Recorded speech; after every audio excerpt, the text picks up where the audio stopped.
السلام علیکم ورحمۃ اللہ وبرکاتہ۔ میری محترم ماؤں، بہنوں، بیٹیوں، آج مسلم سماج میں نکاح شادی بہت ایک مشکل عمل بن گیا ہے، کیونکہ انتخاب کے وقت جب سلیکشن کیا جاتا ہے تو ایسے وقت میں اکثر جہیز کی لعنت کی وجہ سے اور مطالبات جو لڑکی والوں سے کیے جاتے ہیں، اس کی وجہ سے شادیوں میں تاخیر بھی ہو رہی ہے اور ماں باپ پر بہت زیادہ بوجھ بھی پڑ رہا ہے۔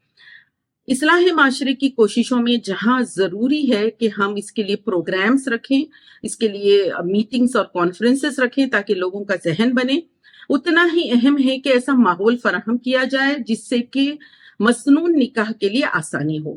آل India Muslim personal law board کی تحریک اصلاح معاشرہ کمیٹی کے تحت شہر حیدرآباد میں 13 اکتوبر کو ایک امپورٹنٹ میٹنگ ہو رہی ہے۔ یہ ہے مسنون نکاح آمنے سامنے پروگرام، جو صبح 10 بجے سے شام 5 بجے تک۔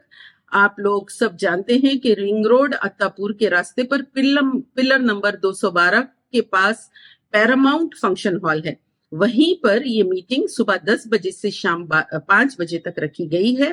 یہ ایک نیا پروگرام ہے، ایک انیشیٹو ہے جو لیا گیا ہے صرف اس وجہ سے کہ ہم ایک میٹنگ پوائنٹ فراہم کریں۔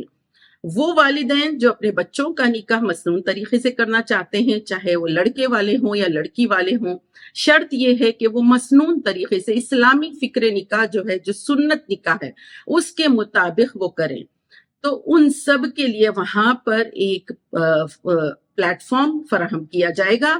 یہ جو پروگرام ہے مسنون نکاح آمنے سامنے، اس کی سرپرستی all India Muslim personal law board کے صدر مولانا خالد سیف اللہ رحمانی صاحب کر رہے ہیں اور مولانا جمال الرحمان صاحب کر رہے ہیں، اور اس پروگرام کے کنوینر مصباح الدین صاحب اور ساتھ میں رفیع رشادی صاحب ہیں۔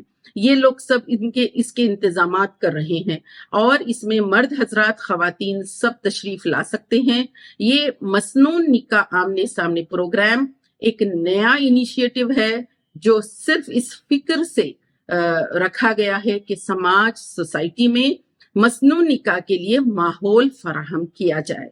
آپ سب سے اپیل ہے، خاص طور پہ ہماری ماؤں سے، بہنوں سے، بیٹیوں سے، آپ لوگ اپنے بیٹے بیٹیوں کے لیے رشتے تلاش کر رہے ہوں گے، کیوں نہ ہم ایک رستہ، ایک چینل کریٹ کریں کہ ہم جو ہے اپنے رشتے دینداری کی بنیاد پر تلاش کریں، تقوی کی بنیاد پہ تلاش کریں، اور اپنے بچوں کی زندگی میں برکت کے امیدوار ہوں۔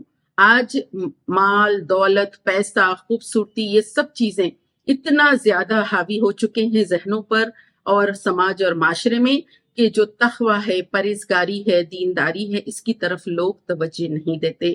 کیوں نہ ہم دینداری کی بنیاد پر رشتے تلاش کریں، کیوں نہ ہم مسنون طریقے سے نکاح منعقد کرنے کا ایک عزم اور ارادہ کریں، کیوں نہ ہم اس مسنون نکاح آمنے سامنے پروگرام کو کامیاب کریں۔ آپ سب کو میں دعوت دیتی ہوں، اس میسج کو زیادہ سے زیادہ شیئر کیجئے، اور یہ جو نیا انیشیٹو لیا گیا ہے اس کو آپ سب کامیاب کیجئے۔ جزاک اللہ خیر۔ السلام علیکم ورحمۃ اللہ وبرکاتہ۔